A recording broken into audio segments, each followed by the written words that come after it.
Один эксперт, ишенимдүү букмекер, ссылка аркылуу кирип өз ушка ээ болуңуз. Сизди 100% бонус күтүүдө. Эсепти кантип толтуруу ошол жакта бар.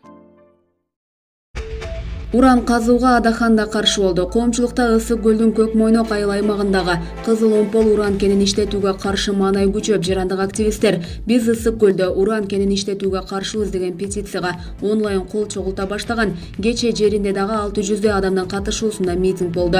Кыргызстандын ар тарабынан уранды казууга каршы пикирлерин билдирүүнүн этеги тыйыла элек. Ал турсун өлкөнүн саясатчыларынан тартып маданиятчыларына дейре ойлорун айтты. Чек ара маселесинен улам көрүнбөй кеткен Адахан Мадумаров дагы жыйын куруп журналисттердин бир катар суроолоруна жооп берди. Анда урандын казылышы боюнча суроолор болуп, анда Мадумаров көлдүктөрдү колдоорун билдирип, уранды иштетүүгө мен да каршымын деди.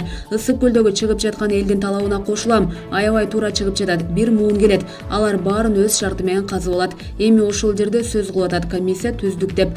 Карапайым элден эптеп кошуп коюшуптур. Алар эмнени түшүнүп коюптур. Бийликтен элдин ишеними кеткени ушул. Жылкычы, койчу, дыйкан уран боюнча бир нерсени түшүнөбү? Комиссияга кимдерди кошуш керек экенин билбеген өкмөт элди жыргатабы? Эмне биздин Илимдер академиясындагылар эшекте калап атабы? Бизде биология, физик, химия боюнча окумуштуулар бар. Алар эмнеге ооз ачпайт? Алар эмнеге комиссияга кирбейт? Алардын кирбегени кимге пайда, деди Мадумаров. Булак факты KG.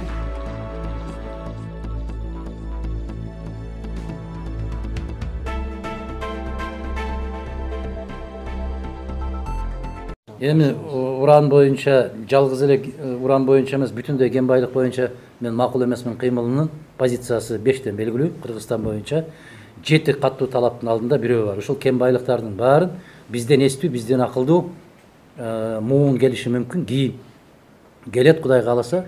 Мына ошолор келгенге чейин мунсуз жашап келгенбизби? Кадамжайдын алтынысыз, Шамбисайдын алтынысыз, же болбосо Солтон сарысыз жашап келгенбиз го. Ошол сыяктуу эле ураны жок деле жашап келгенбиз.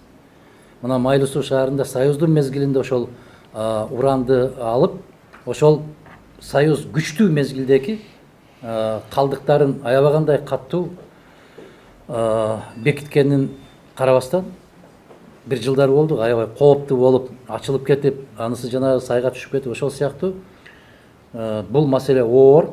Мен Ысык көлдөгү чыгып аткан элдин талабына 100% кошулам. Туура маселе көтөрүшүп атат. Биринчиден, баягы комиссия түзүлдү деп айтып атканы менен бүгүн 24 KG ушундай сурамжылоо жүргүзгөн экен го. 46% сурамжылоонун натыйжасында 46% аябай каршы. Чечкиндүү түрдө каршылык билдирип атат. 25% ошону лицензия бергендерди отургузуп коюу талабын коюп атат. Демек, экөөнү кошкондо дээрлик 70% киши бүгүнкү күндө караманча каршы. Анан комиссия түзүп бердик дейт. Булар кызык болуп атат да бүгүнкү күндө. Комиссияны сен биринчи ошол жерден иликтеп жүргүзүү бүткөндөн кийин, же болбосо лицензия берердин алдында жибербейсиңби? Анан биз бул айылдын тургунун, тиги айылдын тургунун киргизип койдук комиссияга дейт. Ал айылдын тургундары уран боюнча эмнени түшүнөт? А бизде Илимдер академиясы эмне? Уктап жатабы? Бизде химия институту бар. Бизде физика институту бар. Бизде биология институту бар Илимдер академиясында. Алар эмне кылып жатат? Ошолор бериш керек да, ак же көк деп ошолор айтыш керек да. Адистер айтыш керек да. Мына ол нерсе бүтүндөй бүгүнкү күндөгү бийликке элдин ишениминин кеткендиги бул бир. Экинчиден, комиссия кандай курамда куралышы керек? Ага кандай кесипкөй инсандар кириши керек? Ошону билбеген өкмөт жыргатабы бизди? Дыйкан, малчы, жылкычы, же болбосо ошол жерде жанакы өрүк менен жан багып жүргөндөр, дыйканчылык менен, жер менен багып жүргөндөр урандын кандай зыян тийишин каяктан билет алар? Анан ушул айылда мынча кишини кошуп койдук. Эмне деген түшүндүрүп атат? Конституциядан таптакыр түшүнүгү жок кишилерден конституциялык кеңешме курап алган болсоң, конституция жаза болушу керек. Ошол сыяктуу мондай ар бир нерсенин өзүнүн дарегине жараша, мүмкүнчүлүгүнө жараша куралышы керек, түзүлүшү керек. Өкмөттүн атынан бирөө барыш керек да, лицензия бергенден кийин ким берди? Кыргыз өкмөтү берип атат. Эмне үчүн аны иликтебей туруп лицензия берип атат?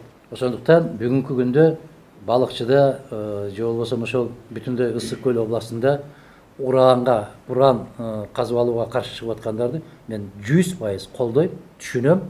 Эгерде мага келип ишендирип берсе, Илимдер Академиясы кепилдик алып, ушул кыргыз керемети болгон, көзүбүздүн жашындай болгон Ысык көлгө зыяны тийбейт. Биздин Ысык көл өрөөнүндө дыйканчылык менен жашап аткан негизи эле өрүк менен жан багышат. Мына ошол жерде тургундар да айтып атат. Аларга зыяны тийбейт, кепилдикти мойундарына алса, бул башка маселе. Анан райондун акимине тоңдугун кошуп койдук. Анан берки балыкчынын мэрин кошуп койдук. Алар эмнени билет? Алды саттыдан башка эмнени билет? Мен каршымын. Бул биздин мен макул эмесмин деген кыймылдын эң күчтүү талаптарынын бири.